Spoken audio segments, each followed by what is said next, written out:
হ্যাঁ everyone, welcome back to my channel. আজকে আমি পজিশন নিয়েছিলাম নিফটিতে, নিফটির কল অপশন বাই করেছিলাম। আপনারা দেখতে পাবেন এখানে আমার পজিশনটা 22,300 কল অপশনটা নিয়েছিলাম। সকাল 9:32 আমি কল অপশনটা নিয়েছিলাম। আজকে যদি নিফটির মুভমেন্টটা একটু ভালো করে দেখার চেষ্টা করেন, আমরা একটু বড় টাইম ফ্রেমে দেখছি, 1 আওয়ার টাইম ফ্রেমে। 1 আওয়ার টাইম ফ্রেমে যদি আপনারা দেখেন, ভালো করে দেখুন, এখানে এ কিন্তু একটা রাউন্ডিং বটম বানিয়ে এ কিন্তু হ্যান্ডেল বানানোর চেষ্টা করছে, যেটাকে আমরা bullish cup and handle pattern বলি। একটু যদি আমরা জুম ইন করি তাহলে আপনারা ভালো করে দেখতে পাবেন। আশা করছি এবার খানিকটা আপনারা আন্দাজ করতে পারছেন। তো এখানে একটা হ্যান্ডেল বানানোর চেষ্টা করছে। যদি আজকে এই রেঞ্জের মধ্যেই এ ঘোরাফেরা করে তাহলে কিন্তু খুবই ভালো, এবং এই রেঞ্জের মধ্যেই যদি আজকে ক্লোজ করে, এই যে আপার যে চ্যানেলটা রয়েছে এবং যে লোয়ার চ্যানেলটা রয়েছে, এই চ্যানেলের মধ্যে, এই দুটো চ্যানেলের মধ্যেই যদি আজকে মানে সাইডওয়েজ হয়ে যদি ক্লোজ করে তাহলে কি ভালো হবে, তাদের কিন্তু নেক্সট ট্রেডিং সেশনে একটা চান্সেস খুব হাই থাকবে যে এই আপসাইডে যাওয়ার। কারণ একটা জিনিস মনে রাখবেন, যখনই একটা ট্রেন্ডিং ডে হয়, ট্রেন্ডিং ডের পর কিন্তু আস্তে আস্তে সেটা সাইডওয়েজ থাকে, 1-2 দিন যদি সাইডওয়েজ থাকে তাহলে সেটা খুব ভালো হয়।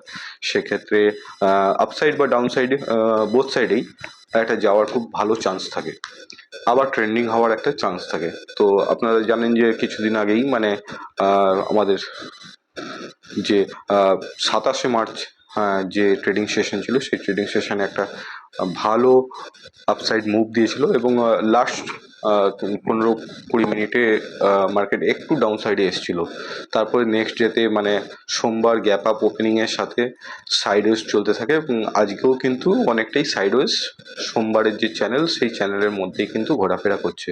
তো আজকে এই চ্যানেলের মধ্যেই যদি নিফটি কোথাও ক্লোজ করে তাহলে কিন্তু খুবই ভালো।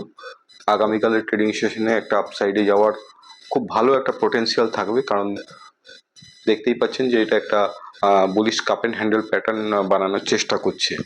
তো আজকে আমি ট্রেড নিয়েছিলাম 9:32 ক্যান্ডেলের ট্রেড নিয়েছিলাম। এই ক্যান্ডেলেই আমি ট্রেডটা নিয়েছিলাম, এবং এই ক্যান্ডেলেই কিন্তু আমি আউট হয়ে যাই ট্রেড থেকে।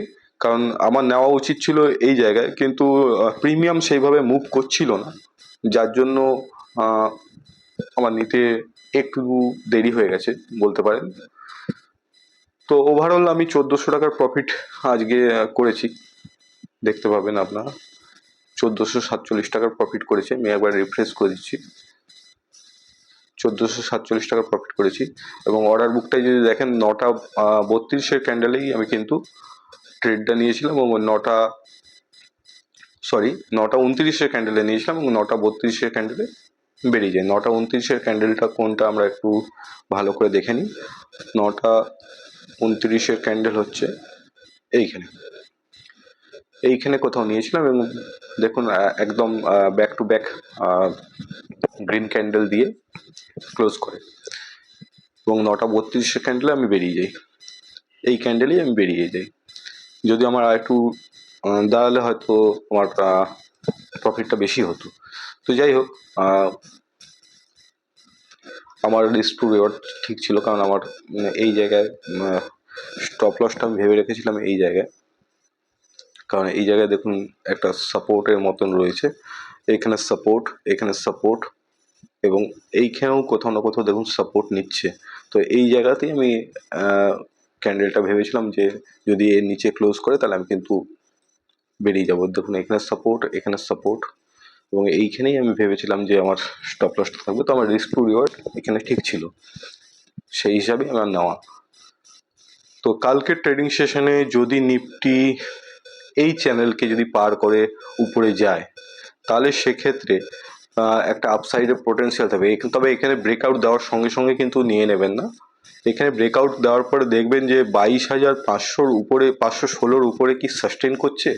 যদি সাস্টেন করে তাহলে মনে রাখবেন কিন্তু এ উপরে যাওয়ার জন্য একদম রেডি, এবং উপরের দিকে যাবে। নাহলে কি হতে পারে, এইখান থেকে একটা ব্রেকআউট দিয়ে এখানে আপনাকে ট্র্যাপিং করে আবার হয়তো ডাউন সাইডে আসতে পারে। তো সেই জন্য অবশ্যই মাথায় খেয়াল রাখবেন যে এই চ্যানেল থেকে যে ব্রেকআউট দিলে সঙ্গে সঙ্গে আপনি বাই করে নেবেন সেরকম কিছু নয়। অবশ্যই দেখবেন যে 22,517 উপরে কি ট্রেড করছে, 22,517 উপরে যদি ট্রেড করা শুরু করে দেয় তাহলে কিন্তু একদম আপসাইডে যাওয়ার খুব উপরের দিকে যাওয়ার কিন্তু একটা চান্সেস থাকবে। মোটামুটি 22,517 উপরে 22,000 আপনি 600 650 অব্দি আপনি মোটামুটি প্ল্যান করতে পারেন। 1-150 পয়েন্টের একটা প্ল্যান আপনারা আরামসে করতে পারেন। তো তারপরে হয়তো আরো আপসাইডে যেতে পারে, কিন্তু আমরা মোটামুটি 1-150 টাকার একটা পয়েন্ট ক্যাপচার করতে পারি এবং 50 পয়েন্টের একটা স্টপ লস, 40 থেকে 50 পয়েন্টের একটা স্টপ লস আপনারা নিয়ে চলতে পারেন। তো আজকের জন্য এইটুকুই। আপনাদের কেমন লাগলো অবশ্যই কমেন্ট করে জানাবেন এবং চ্যানেলে যদি নতুন হয়ে থাকেন তাহলে অবশ্যই সাবস্ক্রাইব করবেন। Thank you.